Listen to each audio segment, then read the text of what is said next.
গত কদিনে আমাদের কয়েকটা জায়গাতে বিএনপি বহিষ্কৃত যে প্রার্থী স্বতন্ত্র নির্বাচন করছেন তাদের দিক থেকে হামলা হয়েছে।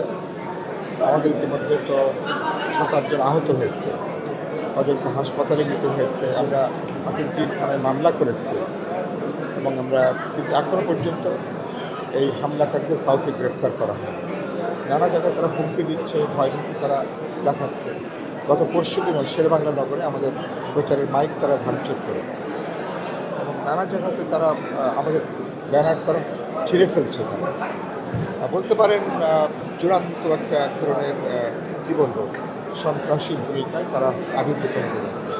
এটা আমার জন্য উদ্বেগের এবং গভীর উৎকণ্ঠায় এটা।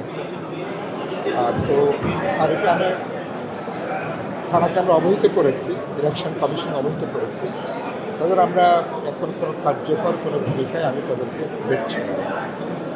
নির্বাচন কমিশনও আমি কোনো শক্ত মেরুদণ্ড নিয়ে তারা দাঁড়াচ্ছেন এরকম লক্ষণ দেখছি না।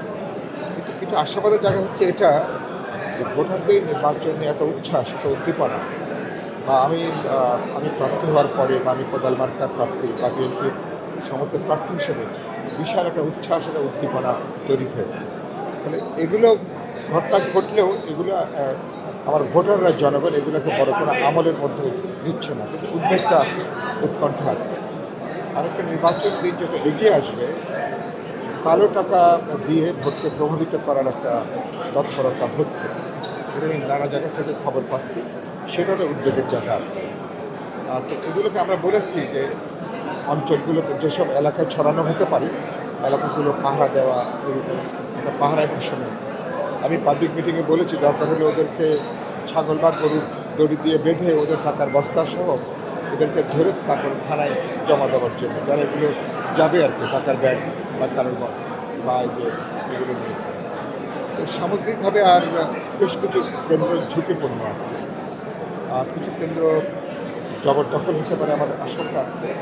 তো এগুলো আইনশৃঙ্খলা রক্ষাকারী বাহিনী, নির্বাচন কমিশন সবার মধ্যে আরও সক্রিয় ভূমিকা করা দরকার। তবে কোদাল মার্কা কেন্দ্র করে এক ধরনের জাগরণের একটা পরিস্থিতি আমি দেখছি।